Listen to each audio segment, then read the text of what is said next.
Telugu digital media network లో political కేటగిరీలో number 1 కేవలం 72 గంటల్లో 1,50,00,000 వ్యూస్ పైగా పాపులర్ టీవీ నెట్వర్క్. ఇప్పుడు బీజేపీ పరిస్థితి ఏంటి? ఏపీలో అంటే ఏం చెప్తారు? వాళ్ళు జగన్తో ఉంటారా లేకపోతే వైసీపీ టీడీపీతో? పచ్చి స్వార్థపరులు దేంట్లో ఉంటారండి?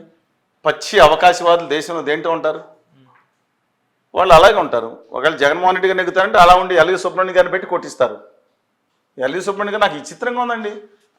గౌరవనీయులు లక్ష్మణరెడ్డి గారు ఎల్వి సుబ్రహ్మణ్యం గారి మీద మద్య నిషేధ ప్రచార కమిటీగా ఉన్నారు. ఇంతకుముందు సమైక్యాంధ్ర వాటిలో కూడా ఉన్నారు. మా హోదా మీద మాట్లాడలేదు. రమేష్ కుమార్ గారి మీద కూడా విమర్శలు కనపడినాయి. ఎల్వి సుబ్రహ్మణ్యం గారు వేసేసింది చంద్రబాబు నాయుడు గారిని పైనుంచి ఆదేశాల ప్రకారం రూల్స్ ప్రకారం వేసేసి ఉండొచ్చు.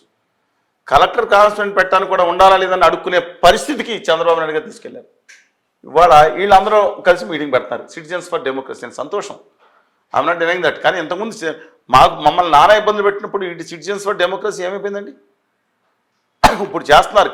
రాష్ట్ర ప్రభుత్వ కక్షాది చర్యలకు వ్యతిరేకంగా చేస్తున్నారు, సంతోషిస్తున్నాం. వీళ్ళందరూ హోదా విభజన హామీలప్పుడు ఎక్కడికి వెళ్ళిపోయారు? లేదా ఆంధ్రప్రదేశ్కి అన్యాయం జరుగుతున్నాయి ఎక్కడికి వెళ్ళిపోయారు? వీళ్ళందరూ ఆ రమేష్ కుమార్ గారు గౌరవనీయులు మాకు అపాయింట్మెంట్ ఇవ్వకుండా కోదండరామ్ గారికి 7 అపాయింట్మెంట్లు ఇప్పిస్తున్నారు ఆ రోజు గవర్నర్ గారితో. చంద్రబాబు గారు అంటే పడక తీసుకెళ్ళి మీకు తెలుసు ఇద్దరికి ప్రపంచంలో ఏ మానవుడికైనా సాయం చేసిన రూల్స్ ప్రకారం అని చెప్తారండి ఆయన పేరు.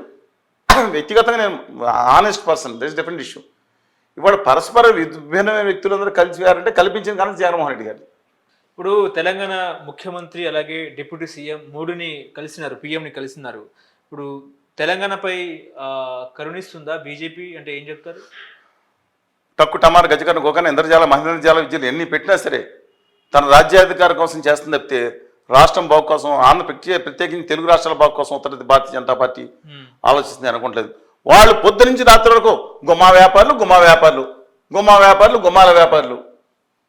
ఇప్పుడు ఆ టెస్లా కంపెనీని కూడా పట్టుకెళ్ళిపోతాను చూస్తున్నాడు మోడీ గారు గుజరాత్కి. ఎంజీ ఇక ఏదన్నా ఆల్ రోడ్స్ లిస్టు గుజరాత్ అన్ని గుజరాతే. తెలుగు జాతి ఇప్పుడు కన్నా తమ ఆత్మగౌరవాన్ని పరిరక్షించుకోవాలండి. చాలా బాధగా ఉంది. అందువల్ల మోడీ గారు అంటే ఫండ్స్ ఇస్తారా? ఇప్పటికే అప్పుల ఊబిలో ఉన్నారు. ఏదో కొంచెం అప్పుల ఊబిలో కూలిపోయిందని మీరు అనొచ్చు.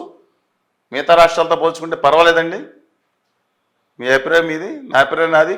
తెలంగాణ బహుముఖంగా అభివృద్ధి చెందిన మాట కూడా వాస్తవం, అప్పులు పెరిగిన మాట కూడా వాస్తవం. నాణ్యానికి ఒకవైపు చూడటానికి మనకు అలవాటేమో, రెండో వైపు చూడాలి. తెలంగాణ సాఫ్ట్వేర్ ఎక్స్పోజ్ 2024లో ఇప్పుడు ఎంత అవుతుంది? ఈ రెండింటికి ఎంత అవుతుందండి? 3 లక్షల కోట్లు దాటిపోతుంది.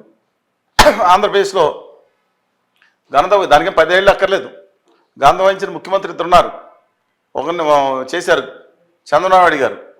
అలాగే ఎవరైనా అతను ఈయన వచ్చారు. ఏదో ఆయన పెద్ద చేసేస్తాను, ఆయన పెద్ద పొడి చేస్తాను, ఇది వచ్చారు. ఇద్దరు కలిసి చంద్రబాబు నాయుడు గారు 1,100 కోట్లు, ఇంతకుముందు కూడా 1,100 కోట్లు ఉండేదేమో, ఇప్పుడు 1,800 కోట్లు. ఏంటంటే చేసింది వీళ్ళు. మోడీ గారు ఆంధ్రప్రదేశ్కి తెలంగాణ కూడా, ముఖ్యంగా తెలంగాణ కూడా ఏదో కంటి తుడుపుగా విధించాలి తప్పితే ఆయన ఈ ప్రాంతం మీద కక్ష కట్టినట్టు వ్యవహరిస్తున్నారు. మతాన్ని వాడుకుని వద్దామనుకుని చూస్తున్నారు. నేను రిక్వెస్ట్ చేసేదంటే ఒక ప్రాజెక్ట్, నేషనల్ ప్రాజెక్ట్ ఇవ్వండి. అలాగే కృష్ణా జలాల విషయంలో మాకు ఆంధ్రప్రదేశ్ తెలంగాణ తంపులు పెట్టే దిక్కుమాల పనులు మాని మిగులు జలాల పంపిణీని వెంటనే ఆఫ్ చేయడానికి మీరు అఫిడవిట్ మార్చి మా తెలుగు ప్రజలకు న్యాయం చేసేటట్టు వేయండి. అలాగే ఇక్కడ కూడా మీ రాష్ట్రాలకి లక్షల కోట్లు పెట్టి ఫారిన్ ఇన్వెస్ట్మెంట్ తీసుకొచ్చి సెమీ కండక్టర్ అది ఇది మొత్తం సెంట్రల్ని ఎత్తుకుపోయి అక్కడ పెట్టుకునేది మానేసి తెలంగాణకు కూడా అక్కడ యువతకి ఇంకా లాభం చేసేటట్టు చేయండి. మీరు 9 ఏళ్ళ నుంచి నమ్మక ద్రోహం ఏమంచి చేసిందని మార్చుకుని ఇప్పుడు కన్నా తెలంగాణకి ఆంధ్రప్రదేశ్కి న్యాయం చేయండి. మీరు మెట్రో రైలుకి మిగతా రాష్ట్రాలు 19,300 కోట్లు కేటాయించి తెలంగాణకి ₹1 ఆంధ్రప్రదేశ్కి పావలా కూడా కేటాయించలేదు 2023-24 బడ్జెట్లో. ఎంత అన్యాయం అండి. ఆ బుల్లెట్ రైలు కోసం 19,500 కోట్లు ఎంత కేటాయించి 1,50,000 కోట్లు బొమ్మ నుంచి వాళ్ళు గుజరాత్కి వేసుకుంటున్నారు. మాట్లాడలేకపోతున్నారు ఏంటంటే ఇక్కడ జనాలు తెలంగాణలో, ఆంధ్రప్రదేశ్లో. కానీ ఐ డోంట్ థింక్ ఆంధ్రప్రదేశ్ పట్ల, అభివృద్ధి పట్ల, తెలంగాణ అభివృద్ధి పట్ల ఆయన చిత్తశుద్ధి ఉందని అనుకోవట్లేదు. ఓట్ల కోసం రాజకీయం ఆడితే ఆడతారు. కనీసం ఆ నితిన్ జయరామ్ గడ్కరీ గారైనా వస్తే అధికారంలోకి ఆంధ్రప్రదేశ్ తెలంగాణలో బాగుపడతాయండి.